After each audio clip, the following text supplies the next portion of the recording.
Welcome to Manly Methods. Today we're going to be checking out our Amana dryer. It recently stopped running, or it runs, it turns on, but the drum will not rotate. And so after kind of closer inspection, it still rotates around. So there's something internally going on with it. So we're going to jump in to see what the deal is, what the common issues are, and how it can be fixed.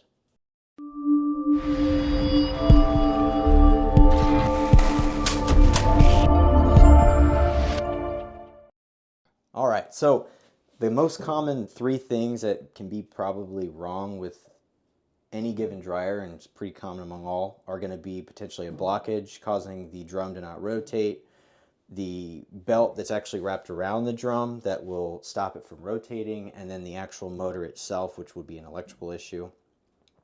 So we're going to figure out what the actual problem is and go from there. So what you're going to want is only two tools. You're going to want a 1/4-inch wrench, and you're going to want to get a Phillips No. 2 screwdriver or multi-screwdriver so you have plenty of bits. Most dryers are going to have pretty small nuts. They're 6-point, and then most dryers are going to have the Phillips No. 2 screwdrivers. Much like anything that has power to it, you're going to want to unplug the unit. You don't want to shock yourself or damaging the equipment. So just make sure you unplug the unit before starting on anything. So your first instinct is going to be to take off all the nuts on the back. Don't do that. It's a waste of time. You're just going to hit a big piece of metal. What you're actually going to want to do is be able to get access to the internal, which is going to be going from the top. The way to do that is going to be to remove the lint filter and access the two nuts right here, screw them off, and then you're going to be able to pull this all forward, pop it off, and I'll show that here in a second. You'll want to probably put something in here to keep any of these nuts from falling in. So shove in a towel or something, paper towels, towel like this, and then you can take off the nuts to make sure it doesn't fall into the unit.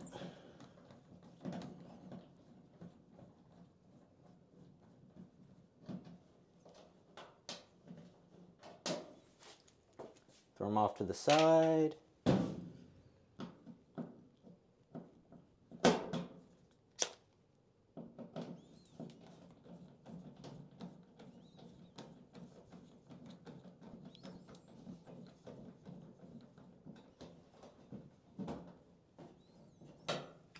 Hurrah!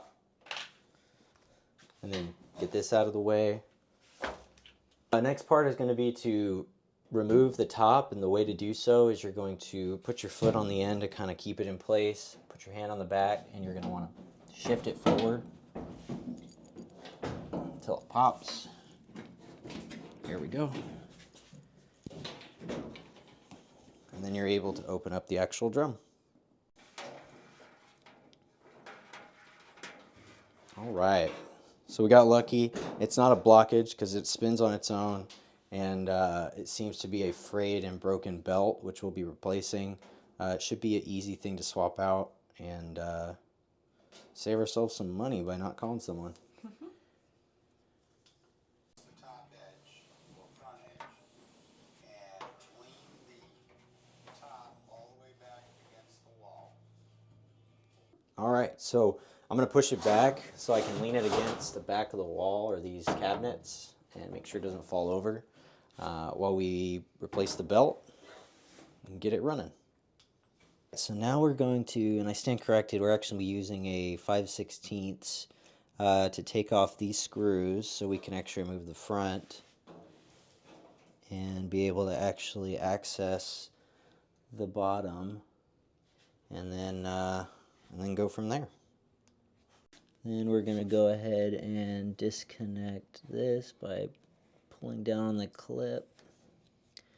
We're actually pulling up on the clip. So these will separate. Right. So you're going to want to, it's going to be a little frustrating, but you're going to hold the drum back if it's free floating, and you're going to want to pull up forward to allow the front end to come off. And let's see. Is it hanging by anything? Yes, it is. It's hanging. Let's go ahead and put something under there to support it.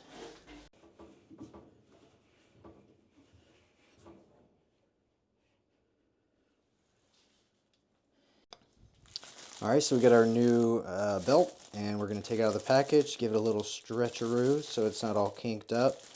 And what we're going to essentially do is wrap it around the drum and put it through this pulley, this idler pulley. And I'll show you here in a second. We'll wrap it through under here and around the actual unit that pulls the drum whenever it's on. So what you're going to want to notice is there's going to be a smooth side and a kind of rough side. These are going to have ridges that are going to line up within the pulley itself. So when you're putting it on, make sure you're putting it on like this as you shimmy it back.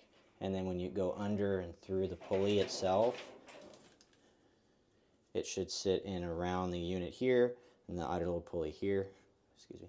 Idler pulley here goes under and then wraps around so the ridges have something to grab onto so it's not wiggling around.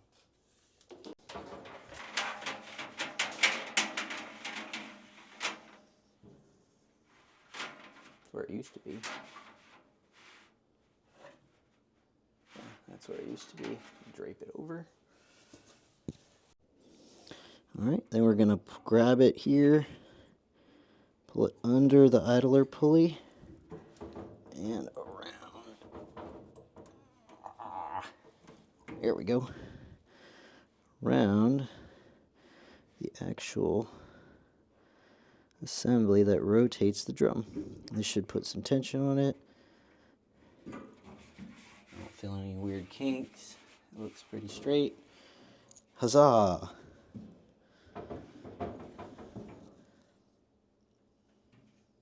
All right. So it seems like it's all in a good place. It's not loose. Looking pretty good. All right, so we're gonna put it back together by attaching the bottom again to these pins, pushing forward and down, and then screwing the nuts back in, tightening them, getting the towel out, which now that there's tension on it should be able to hold its own weight. Haha. And then hopefully be able to finally do some laundry. There's one.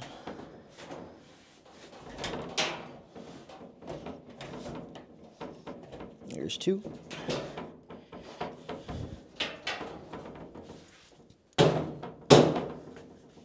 Nice. Push down. That should be in place. Those holes line up. Those holes line up. All right. And then reattach the wires. Screw in the bolts here. Here.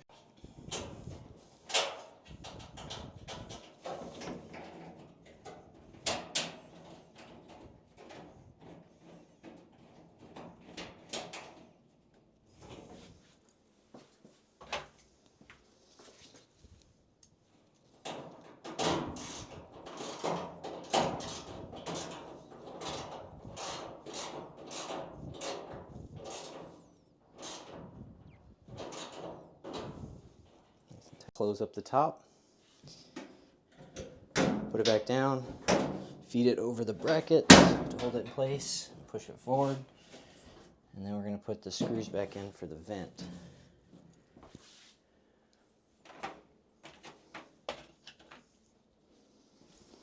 Use your handy dandy towel, make sure you don't have to take this thing completely apart to get some daggum bolts out of there.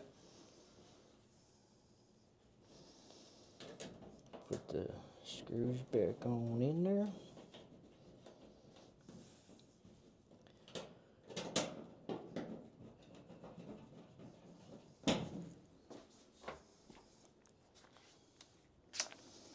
Make sure you got your Phillips number 2. Oh.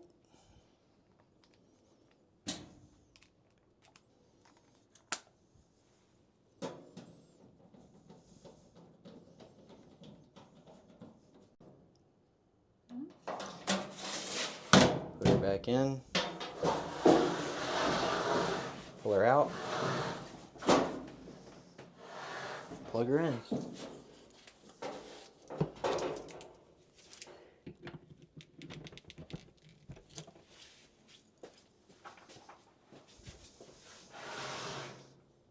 All right, now we test to see if it works.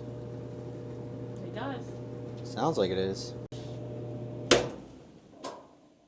Aha! All right, so it's all reinstalled, working good.